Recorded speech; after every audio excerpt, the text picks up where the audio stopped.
Mu bbaluwa gye yawandiikira sipiika w'olukiiko olukulu olw'eggwanga lya Amerika oba Seneti, President Joe Biden yategeeza nga bw'ayagala okuyimiriza ebyamaguzi bya Uganda ebiyingira mu Amerika wansi w'enkola eyitibwa AGOA oba African Growth and Opportunity Act ng'agirumiriza okulinnyirira eddembe ly'obuntu. Obukulembeze bwa Biden buzze bukolokota Uganda olw'okuyisa etteeka erirwanyisa ebisiyaga omukulembeze w'eggwanga lyassaako omukono mu mwezi gw'okutaano omwaka guno.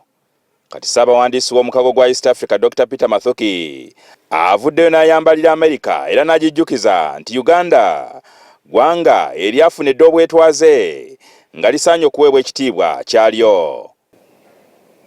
That bill that was passed by Parliament of Uganda, they did so on behalf of the people of Uganda. And that is why we say sovereignty of a nation. Uganda is a sovereign state, is an independent country that is able to make their own decisions. The moment countries became independent from the colonial masters, it meant that they should be able to govern their own affairs. And the Republic of Uganda, through their structures, through their institution, Parliament in this case, in their wisdom, they decided that there are things that they cannot compromise. Respect for democracy. And what is democracy? Democracy is not actually doing what others want. Democracy is what the people of that country want. Dr. Mathuki atendereza President Museveni olw'okuyimirirawo n'obuvumu okulaba nga obuwangwa bw'Abafirika tebusaanawo n'okwagala ensi ye Uganda ne Africa. We look always up to President Museveni, who is an elder and is a true Pan-Africanist. And if we were to define the genuine and true Pan-Africanist, then it is President Museveni. And in his own conscience and wisdom, there are things he may not be able to compromise. Of late, America is reading from a Cold War template. Their foreign policy decisions of late have really been highly temperamental. Uganda is no longer an isolated country.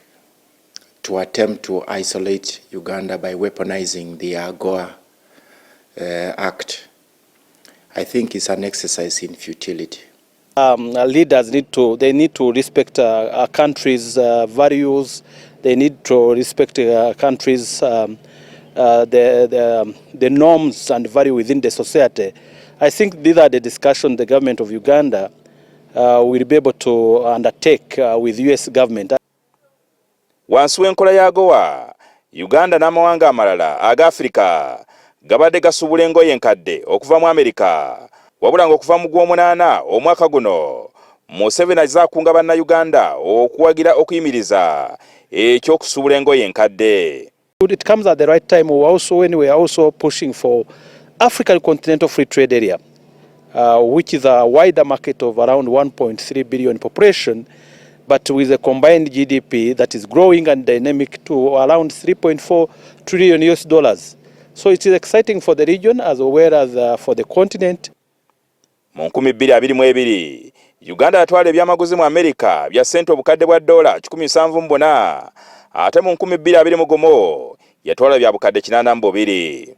Is very, very positive progress in the direction of harmonizing positions between America and Uganda. It's not a question of who is right and who is wrong. It's a question of understanding our value systems, where we are each coming from. So that's why we've been pushing at the continental level as well as the regional level, EAC level, to have AGOA extended post 2025. Uganda si enaabeesoose mawanga ga Afrika okuyimirizibwa mu nkola eno eya AGOA. Rwanda yayimirizibwa mu mwaka gwa 2018 bwe yateeka emisolo ku ngoye ez'emivumba eziva mu Amerika. Ethiopia nayo yayimirizibwa omwaka oguwedde ku by'okutyoboola eddembe ly'obuntu. Jingo Francis, NTV, Arusha, Tanzania.